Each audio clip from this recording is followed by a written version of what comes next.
sveikatos apsauga, krašto apsauga ir taip toliau, nežinau, ką kiekvienas išsitraukia, galit netgi parodyti diplomatinius sugebėjimus ir apsikeisti su kaimynu. Bet, žodžiu, šitomis temomis jūs pasiruošėt pristatyti, kokios yra pagrindinės šios srities problemos ir kaip jūs spręstumėte, jeigu tektų ją kuruoti.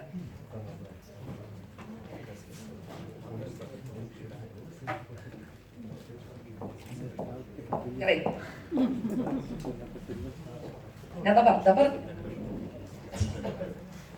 Raimonda, pradėsime prisistatymą nuo jūsų. Visiems dabar yra po minutę ir prašau, aš dabar jau savo savanorių. Minutė prisistatymų ir prisistatymas yra toks. 3 jūsų geriausios kaip politiko, kaip žmogaus, kaip atsakingo piliečio savybės, dėl kurių šitie žmonės jūs turėtų rinkti į Seimą. 3 savybės ir pagrįskite. Kodėl? Jūs, o ne juos visus kitus. Jūsų stipriosios 3 savybės. Pradedam. Minutė. Esu Raimonda Marčiukaitienė, politinės partijos Lietuvos sąrašo narė. Gimiau ir užaugau Kybartuose. Nereikia, žinokit, CV skaityti 3 savybės. 3. 1, 2, 3. Sąžiningumas. Kaip jis pasireiškia? Nevagė. Kandidatė nevagė. Antra. Teisingumas. Kaip pasireiškia? Tada esu už tiesą, už teisybę, už tai, kas yra parašyta įstatymuose, konstitucijoje ir gerbiu visą. Trečia. Mylinti savo kraštą. Kaip meilė pasireiškia? Meilė šį kartą pasireiškia šitam kraštui tuo, kad einu į kandidatuoju į Seimą. Padėti šitiem žmonėms, šitam krašte, šitam būtent Lietuvos kampelį, kad išgirstų pirmiausia, kad tai yra dar alternatyva kitom partijom, kaip Lietuvos sąrašą pasirinkti, pasižiūrėti, tai galite visada peržiūrėti mūsų tinklalapį. Ir tiesiog padėti jums gyventi, padėti gyvendinti jūsų siekius, planus. Minutė.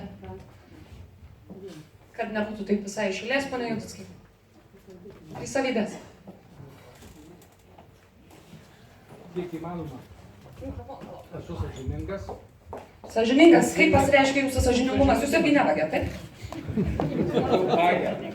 Toks žodis vagia, nevagia, tai yra vienas. Matot, absoliutiškai idealių žmonių nėra. Tai jūs truputį vagėte. Pasakytum, jeigu ne, tai kas nors pasakytų. Galėtum sakyti, kad tikrai ne, bet vis tiek sakys, kad vagia. Sąžiningas žmogus. Taip, ir kiek eina, stengiuosi būti teisingas.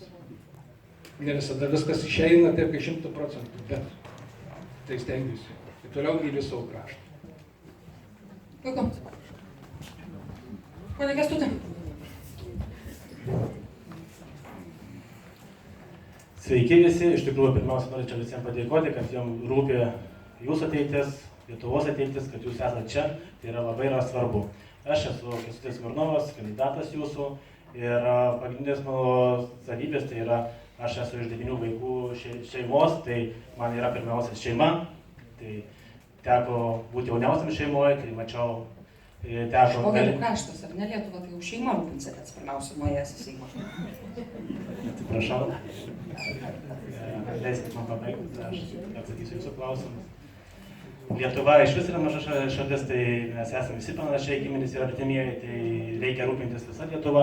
Antras dalykas tai tikslų siekimas, aš visą gyvenimą siekiau savo rezultatų, nes neturėjau nuo kažko švogerių ir dėdžių, kaip jūs sakot, pirų, tai teko viską pačiam pasiekti, esu profesionalus sportininkas, 25 metus sportavęs kovos menus ir iš jų 15 metų profesionaliai, 10 metų iš jų Japonijoje kovojau ir viską pasiekiau savo rankom, savo darbais ir manau, kad tikslų siekimas yra pažadų įgyvendinimas, tai aš manau, tuos dalykus stengsiu padaryti ir atsakomybė. Tai, kad ką padarau, ką nusprendžiu, tai siekiu iki galo ir dabar čia kandidatuoju pas jūs ir stengsiuosi jūsų nenuvilti. Ačiū. Labą dieną, esu Žalys Edmundas. 3 savybės, kodėl turėtumėte rinkti mane, todėl, kad esu vilkaviškietis, kybartietis ir gyvenau 7 metus Pilviškiuose. Turėjau cechus, Vilkaviškyje, Virbalėje, Kybartuose, dirbau Pilviškiuose pavaduotojų generalinio direktoriaus statybinių medžiagų susivienijime Sūduva. Kitas Vilkaviškio rajono gyventojas yra konservatorius, visi kiti yra ne mūsų rajono gyventojai. Antra savybė, esu politikas, buvau priverstas prisiminti savo senąją specialybę. Šiaip visą laiką dirbau ūkinį darbą ir nenorėjau kištis į politiką, bet gyvenimas privertė.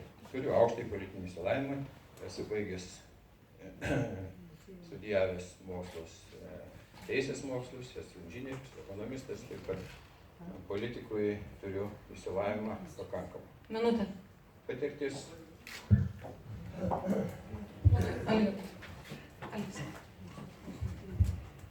Labai diena pirmiausia. Esu sūduvis, gimiau ir augau Vilkaviškio rajono Kybartų seniūnijoje Šeškų kaime. 3 savybės, ne gyvenimo. Taip, šitoje pats bus.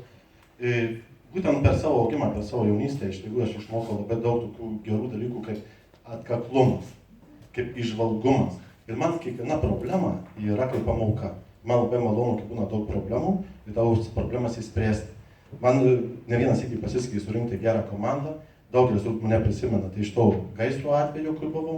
Labai didelis ačiū visiems, kurie prisidėjo. Dažnai mane supa geri žmonės ir išsprendžiam labai daug tokių sudėtingų problemų. Kaip ir šiuo metu Lietuvoje yra, pagal mane, labai didelė problema. Ir aš tikiuosi, kad jūs mane išrinksite į Seimą ir su jūsų pagalba, mano įžvalgumu, mano atkaklumu, kartu mes galėsime spręsti tokias problemas. Ir migracija, ir nedarbas, ir alkoholizmas, ir visos kitus. Aš daug nieko nežadu, tik tai galėčiau, kaip sakant, dalyvauti kartu su jumis, su komanda ir tai spręsti. Ačiū. Pone Egidijau. Labą dieną, esu Egidijus Pavečkys. Visiems turbūt nusibodau visiems su savo sąžiningumu, bet iš tiesų tai viena iš mano savybių, kurią buvau atrinktas į tarnybą, tai yra specialiųjų tyrimų tarnyba, kur keliami specialūs reikalavimai, taip pat ir policijoje. Ir per visą savo tarnybą beveik 25 metus, nei kartų nepapuoliau jokią istoriją ir neturiu jokios reputacijos ir uodegos, taip kad nevogiau ir nevogsiu. Kita mano savybė yra turbūt žingeidumas. Aš visą gyvenimą mokinuosi. Besimokindamas išmokau daug tokių dalykų, kurie reikalingi šiandien tiek Seime, tiek Vilkaviškio krašto žmonėms. Ir kita savybė yra žmogiškumas. Aš visą gyvenimą tarnavau žmogui. Valstybei žinoma, bet ir konkrečiai žmogui. Tai policijoje, ar vėl pačioj specialiųjų tyrimų tarnyboje, ar universitete aš dirbu su žmogum. Ir iš tiesų vis dėlto turiu atsakyti į tą klausimą, kad nesam vilkaviškiečiai. Aš čia baigiau mokyklą, čia sutikau ir vedžiau žmoną, čia gimė mano pirmas sūnus. Aš nuo 14 metų čia dirbau siuvimų fabrike, žirnėlių fabrike, konservų duonos kepykloje. Ir nuo 86, kai dirbau Šiltų kaime, taip ir tebe dirbu, turbūt ir dirbsiu iki gyvenimo. Dabar galimybė sugalvoti ir užduoti po vieną klausimą kitam kandidatui. Tai kol jūs galvosit, aš sakau publikai, kad jūs irgi turite galimybę užduoti klausimus kandidatams, galite rašyti. Geriau, jeigu rašytumėt, arba jeigu liks laiko pabaigoje ir nebūsim visi pavargę ir nutroškę, tai tada galėsite ir žodžiu visą tą padaryti. Tai nežinau, kuris pirmas jau sugalvojęs klausimą klausiam, bet irgi telpam į minutę su klausimu ir minutę su atsakymu. Aš turiu Papiškį klausimą. Ponas Papiškis žinojo, kad Kybartų pataisos namų direktorius yra korumpuotas. Kad suklastojo, priimant man jį į darbą prižiūrėtojų, aš kalbu apie Domaitį. Bet per savo tarnybos laiką 4 metus nieko nepadarė, kad jisai apleistų šitą postą. Norėčiau tokį klausimą užduoti. Kodėl reikėjo taip ilgai laukti, išeiti į pensiją ir tik tada buvo galima šitą pareigūną nuimti nuo pareigų? Aš tikrai atsiprašau iš tą klausimą, turbūt vienintelis, kurį negaliu atsakyti. Tai susijęs su mano buvusią tarnybą. Tai tokius klausimus teks užduoti specialiųjų tyrimų tarnybą ir paklausti, ar aš kaltas kuo nors, ar yra kažkas, žinot, prieš tą Domaitį, nes čia yra teisiniai dalykai, kuriuos mes dabar nagrinėti viešai per rinkimus tikrai negalime. Labai atsiprašau. Aš apie laiką klausiu. Tai kodėl nebuvo Nu, galima? jūsų klausimas, jis, žinokit, tikrai yra be atsakymų. Šitą. Gerai, atsakome, klausimas be atsakymo, Egidijau, jūs klausimą tada tuo pačiu metu, kad turite mikrofoną kitam kandidatui. Daugiausiai norėčiau užduoti kandidatui klausimą, kurio čia nėra dabar. Man iš vis keista, kas Neapkalbinėkim žmonių. neapkalbinėkim, nu jūs atsakyti turėtų, gal peržiūrėti. Nėra tų kandidatų. Šiaip. Neturit, viskas jums aišku su jais. Šiaip iš tiesų norėčiau tada paklausti, gal ne Marčiukaitienė turbūt, jeigu teisingai kalbu. Jūs dabar ruošiatės kur gyventi Vilkaviškio atstovaudama Vilniuje ar Vilkaviškyje? Kol kas Vilniuje. Kol kas. Čia. Ačiū. Kadangi tai mano šeima, tai kaip žiūrėjau. Raimonda, jūs tada klausimą.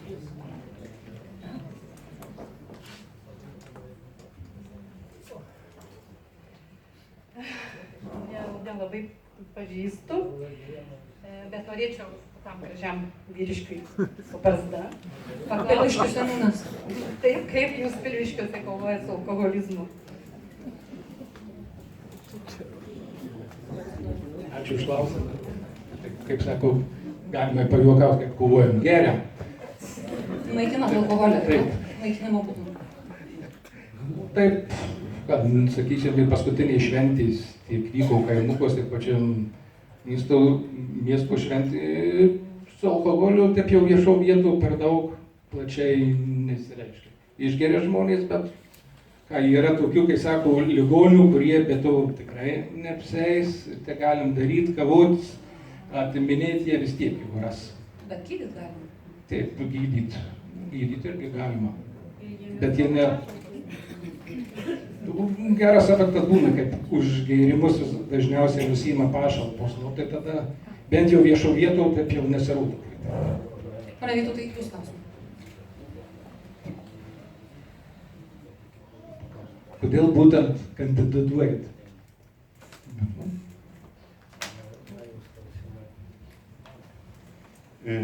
Kadangi aš buvau versle daugiau kaip 30 metų, turiu atitinkamai kompetenciją skaitau, visą kitą iš šioje dienai matau, kad reikalinga kažkokių naujų vėjų, naujų pastebėjimų, naujų kažko įnešti, kad būtų galima kovoti su pačiu pagrindiniu tokiu priešu, kaip yra korupcija, alkoholizmas, imigracija. Ir aš skaitau, va kiek kalbėsiu, grįžtančias visą kitą, aš turiu atsakymus, turiu sprendimus, kaip tai būtų galima padaryti, bet jeigu aš būsiu vien tik tokia verslininkas tą sprendimą, aš tą galėsiu padaryti labai mažam žmonių kiekiui. Didesniam žmonių kiekiui reikalinga visai kitus galimybės. Ir tada klausimas atgal. Kaip jūs ten seniūnas turbūt? Taip, ne? Kaip jums atrodo, kokių reikalinga būtų galimybių, kad migracija sumažėtų iš Pilviškių? Ko trūksta žmonėms? Ačiū už klausimą. Manau, pagrindiniai priežastis, dėl ko išvyksta, tai yra darbas. Kada žmonės neturi vietų kur nors įsidarbinti, jie važiuoja ten, kur galėtų dirbti. Manau, pagrindiniai priežastis tai darbo. Ir, sakykime, taip nelabai jau gerai tokio apmokamų, bet vis dėlto apmokamų darbų. Nepaklausęs, pane Kęstuti, jūs likot. Nebūtinai jūs galite klausyti. Aš jau klausiu. Norimo kandidato. Pane Vytautai, atiduokit mikrofoną. Kodėl? Atiduokit mikrofoną. Aš norėčiau paklausti dar partijos atstovų. Esate savivaldybės tarybos narys, tai jūsų pagrindinis didžiausias darbas padarytas dirbant tarybai. Didžiausias darbas yra, todėl, kad kai pradėjau vadovauti peticijos komisijai, buvo gauti pirmosios 3 peticijos, kurių ne vieną nepavyko išnagrinėti, bet visos turi teigiamą poslinkį. Pirmas buvo dėl kapų laistymo Vištytėje įvykdytas, padarytas. Antras buvo dėl persiųstas vyriausybei, dėl paskirstymo. Trečia yra eigoje dėl miesto gatvių valymo. Kol kas skaitoma, kad miesto šaligatviai ir gatvės yra šluojamos, todėl skundas yra išsiųstas į Seimo peticijos komisiją, kad jį arba pakeistų įstatymą ir paprašyta 21 dieną atvykti peticijos komisijos pirmininkė į Vilkaviškio rajoną. Čia peticijos komisijos pirmininkas irgi nėra lankęsis dar niekada. Dabar paduokit mikrofoną ponui Vytautui. Dabar eisim ant greičio, jeigu taip lietuviškai galima pasakyti, galit sėsti. Liaudis sako, susilaikymas yra dorybė, bet šiuo atveju tas negalios, klausimai yra tik tai taip arba ne. Atsakot, duodat kitam, nes klausimas yra vienas visiems, visų noriu atsakymus išgirsti, tada mikrofonas grįžta taip su kitu klausimu. Aišku? Good. Ar pritarėte dvigubos pilietybės įteisinimui? Iš dalies taip. Taip. Taip su apribojimais. Taip. Vienareikšmiškai. Ar pritarėte, kad alkoholiu turėtų būti prekiaujama tik specializuotose parduotuvėse? Taip. Taip. Ne visai. Nes kas liečia kaimo Truputį vietovę. besilaukiantis. Taip arba ne? Taip, bet kas kaimo parduotuvų pristatys tiek. Taip. Ne. Taip. Ne. Gal galėtumėte, ponia Judickai, ponia Babečki, trumpai Galėčiau. argumentuoti? Nes jau čia praktika rodė gyvenime, kai būna atsidaro bobutės tada. Ne. Ponia Gidiu. Žmogus yra laisvas, mes verslą ir taip varžom kiek galim, apribojimų mes pakankamai daug sukūrė, galim riboti kitom priemonėm. Dabar darydami tas specializuotas parduotuvės iš tiesų sukelsim, kaip sakė kolega, bobučių problemą. Tas, kuris nori išgerti, tas, kuris turi problemą, jis visada ras kur nori. Visi kiti žmonės turės problemų. Tiesiog tai bus Mintis aiškiai, nepatogu, grąžinkite tai bus mikrofoną nepatogu ponui visuomenei. Vytautui ir grįžtam prie taip ir ne. Ar pritarėte homoseksualų santuokoms? Ne. Nepritariam. Taip. Nu ir vėlgi, čia negali būti atsakoma. Nu, arčiau ne. Nepritariu. Ne. Ar pritarėte, kad Seimo narių kadencijų skaičius būtų apribotas iki 2? Taip. Taip. Tikrai taip. Taip. Mano nuomonė taip. Taip. Ar pritarėte, kad bedarbiai už pašalpas turėtų atidirbti viešuosius darbus? Taip. Taip. Ne. Nu, taip. Ne. Taip. Ar pritarėte siūlymui ilginti pensinį amžių iki 69? Ne. Ne. Ne. Ne. Iki tiek mažai kas gyvena. Ne. Ar pritarėte atominės jėgainės statyboms? Čia turime omeny Lietuvos? Taip. Ne, nepritariam. Taip. Ne. Nepritariu. Nepritariu. Trumpai, po sakiniu, kodėl nepritariu? Pirmiausia, mes dar turim vieną neuždarytą, o jeigu dar pradėsim statyti kitą, tai pinigai išvis iš Lietuvos išeis. Tai yra pavojus visai Europos Sąjungai. Irgi yra pavojus ir man atrodo, kad Lietuvoje atominės elektrinės tikrai nereikia. Turim ir žalių energetinių resursų, reikia išnaudoti šitus dalykus, o atominę mes jau turim, reikia saugiai uždaryti ir kad mes būtume saugus. Iki Raimondos ponios grąžina mikrofoną. Ar pritarėte, kad Lietuva turėtų išstoti iš ES, kaip pasielgė Britai? Ne. Ne. Reikia tik tai sutartį peržiūrėti, ne. Ne, nepritariu. Nepritariu. Ne. Ar pritarėte, kad Lietuva turi priimti 1105 pabėgėlius, kaip įsipareigojama ES? Taip. Ne. Taip. Ne. Nepritariu. Nepritariu. Kodėl ne? Argumentuojam pasakymą? Pirmiausia, mes turim galvoti apie savo žmonės, o ne apie pabėgėlius. Aš suprantu, kad čia yra labai ilgus klausimas, bet aš pirmiausia galvoju apie mūsų žmonės. Su tokiom pat sąlygom, kokias dabar priiminėja pabėgėlius iš rytų, reikia sudaryti tokias pat sąlygas ir mūsų pabėgėliam. Milijonų išvykusiam į Angliją, Airiją, Švediją. Iš viso neįsivaizduoju, kodėl mes turim kažką. Mes galim sudaryti galimybės, bet neprivalom. Pas mus ir taip nieks nelabai važiuoja ir iš tikrųjų pagal tokias sąlygas mes negalim įsipareigoti priimti tiek pabėgėlių, kai mes negalim pasirūpinti savo Lietuvos piliečiais. Ar pritarėte, kad būtų grąžinta nuolatinė privalomoji krašto tarnyba? Taip. Taip. Taip. Taip. Taip. Vienareikšmiškai. Dabar skaičių testukas.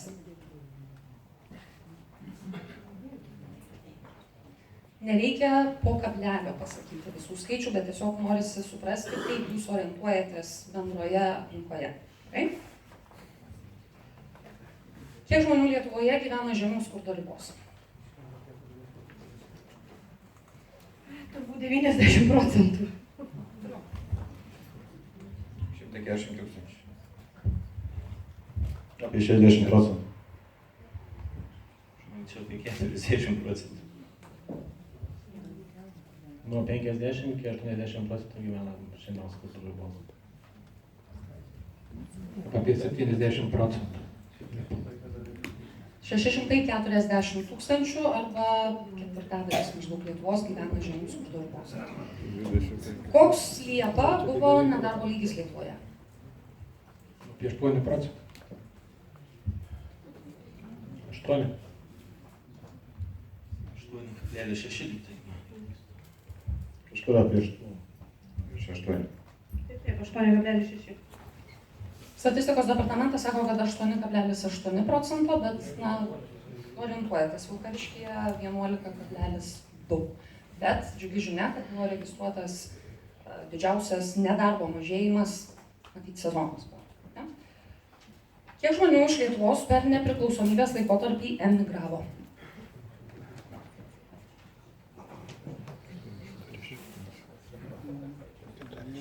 Galvoju, kai 800 tūkstančių. Beveik 900 tūkstančių. Apie 900. Iš 800. 700 tūkstančių kažkiek. 4,5. Tūkstančių. 870 tūkstančių, tai yra trečdalis Lietuvos. Ir pagal visas statistikas Lietuva yra pripažįstama kaip viena sparčiausiai nykstančių ES valstybių. Kiek pernai per metus yra užregistruota smurto artimoje aplinkoje atvejų? Tikrai girdėjau, kad dabar. Tai neužsifiksavo. Kiek jums atrodo? Per dieną, per mėnesį, per metus? Sakykit. Taip, per metus apie 1,5 tūkstančių. Tikrai nežinau, bet galiu spėti, kad virš 1000. Neatsimenu skaičiaus, tikslaus nepasakysiu. Pagal reklamą tik trečia moteris yra patyrus smurtą. Nežinau. Apie 40 tūkstančių, tai yra maždaug po 105 iškvietimus per dieną. Tas skaičius didėja. Kiek vaikų auga socialinės rizikos šeimose? Neatsakysiu, nežinau. Nenoriu spėlioti. Nepasakysiu. Bandysiu atspėti. Manau, kad apie 150 tūkstančių. Apie 200 tūkstančių. 10 kartų mažiau, 20 tūkstančių maždaug. 10 tūkstančių socialinės rizikos šeimų, 20 tūkstančių vaikų, juose auga padidintos rizikos sąlygomis. Koks pernai buvo bendrasis vidaus produktas, tai yra ekonominis rodiklis, kuris rodo Lietuvos ekonomikos pažangą? Dabar nespėsiu. Tai nespėkite, jeigu nežinot, duokit netempim laiko. Tikrai nežinau. Tikrai žinau, kitų skaičių labai daug norite, neatsimenam jūsų. Tikrai neatsimenam. Tai yra pagrindiniai skaičiai, kur aš neprašau, sakau, po kablelio. Man maždaug. Aš suprantu, jie visi mes jūs vartom kasdien pasidėję, bet visų šitų skaičių atsiminti tikrai labai gaila, bet nežinom, kur rasti jūs, kai reikia. Buvau skaičiavęs kažką apie 13 tūkstančių vienam gyventojui. 37 milijardai 17 tūkstančių vienam gyventojui. Ne vienam gyventojui, tik bendras. Vienam. Aš tai ne. Nežinau. 37 milijardai 190 tūkstančių, mažiausiai. Kiek šiemet šalies biudžete yra numatyta skirti krašto gynybai? 2 procentai. Nėra 1,7, bet yra, noriu pasakyti, kad yra daugiau, blogai skaičiuoja vyriausybė. Apie 1,7. Šiuo metu yra 574 milijonai 500 tūkstančių eurų. 1,7 procentų. 1,7. Na, panašiai bent jau žinom, kiek kraštui ginti turime lėšų, tai yra tai 575 milijonai ir tai yra nepilni 1,7 procento, 1,68. Kiek turi būti išrinkta parlamentarų, kad Seimas būtų laikomas išrinktu?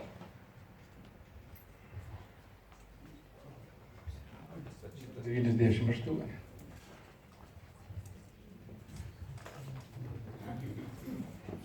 Tai turi būti visi išrinkti, kad būtų Seimas.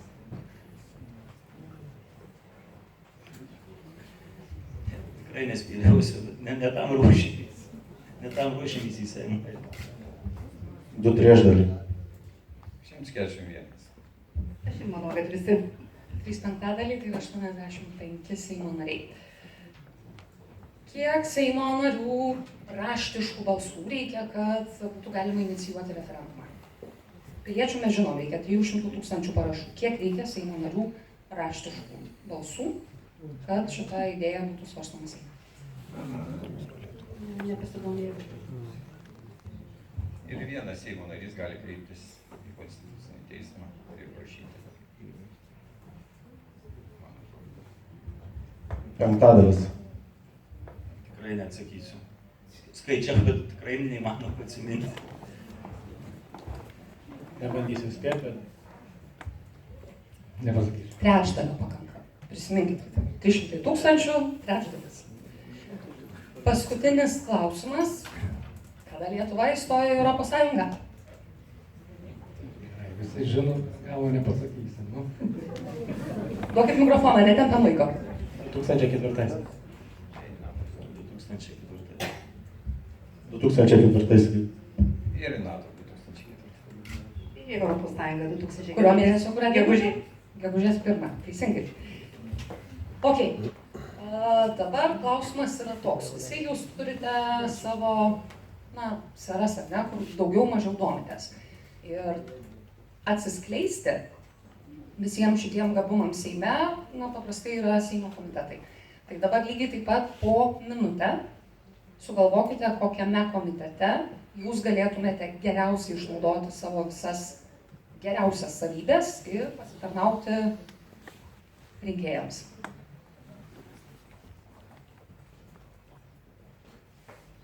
Bet irgi telpam į minutę. Greičiausiai, kad eičiau į socialinių reikalų, kadangi turiu idėjų ir matau, kaip galima tą pabandyti tvarkyti, ką mes dabar turim su šeimom.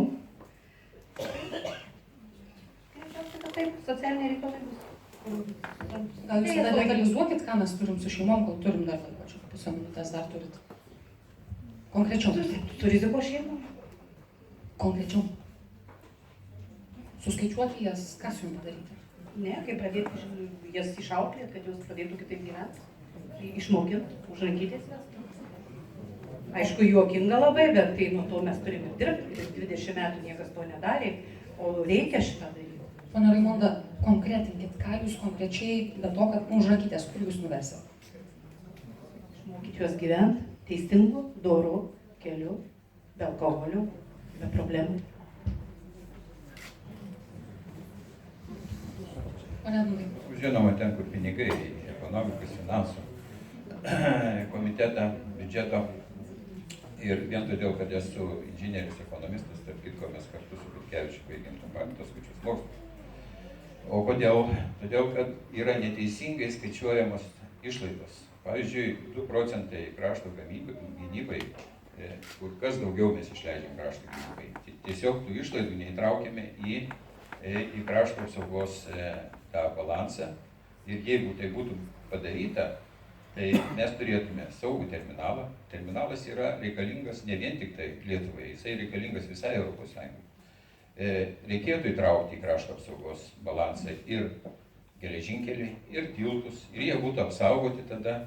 Reikėtų ir Via Baltica įtraukti, nes tai riša visas valstybės, jais turės judėti karo atveju ir tankai, ir karo mašinos.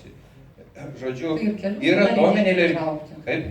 Ir kelius tada reikėtų. Ne visus, bet pagrindinius kelius reikia įtraukti, nes nuo jų priklauso karo sėkmė. Ir elektrinė, ir atominė elektrinė taip pat. Man geriausia patiktų švietimo sritis, nes kadangi aš baigęs pedagoginį institutą, matęs tą visą sistemą, kaip jinai dirba, ir aš jau labai nepatenkintas dabar tas, kas vyksta šiuo momentu, nes, kažingi, ar mūsų yra tikslas, kad mūsų vaikai pabaigtų ir gautų bakalaurą, magistrą ir išvažiuotų paskui užsienį tam dirbti kažkokias braškes rinkti. Reikėtų, kad nuo pačių pirmų klasių būtų atkreipiamas dėmesys į vaiko atskirus gabumus, jo ugdymą ir iš karto būtų galima kalbėti apie verslumą, kad pabaigęs jisai bent 9 klases jau sugebėtų susirasti savo darbo vietą, tas, kas jam būtų prie širdies, ir jis galėtų kelti viską, kas yra aplinkui. Aš tą dalyką pabandęs ir yra atskirus vaikų grupėlis, kuriuom tiesiog gaunasi tai, kad jie būdami mokykloje jau savim pasirūpina.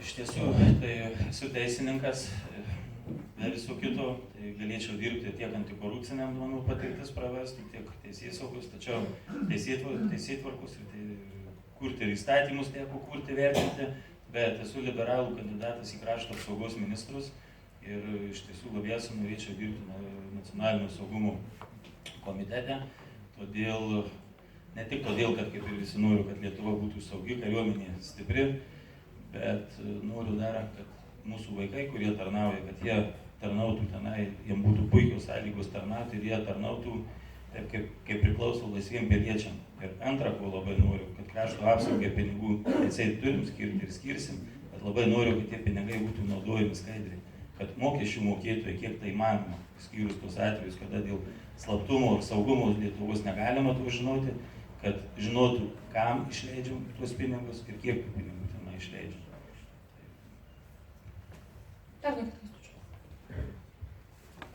Dirbu švietimo komitete, nes esu edukologijos magistras ir pirmiausia tai yra ugdymas, kuris nuo mūsų visų ateityje priklausys, mūsų Lietuvos ateitis, nes ką mes susiugdysim, tai ir turėsim. Tai pirmiausia yra dalykas ir ką mes matome regione, mokyklos susidaro kaimuose, reikia peržiūrėti sistemą, regionuose švietimą, kad išliktų nors pradinės mokyklos ir galėtų vaikai nelipę su geltonais autobusiukais važiuoti už 15 km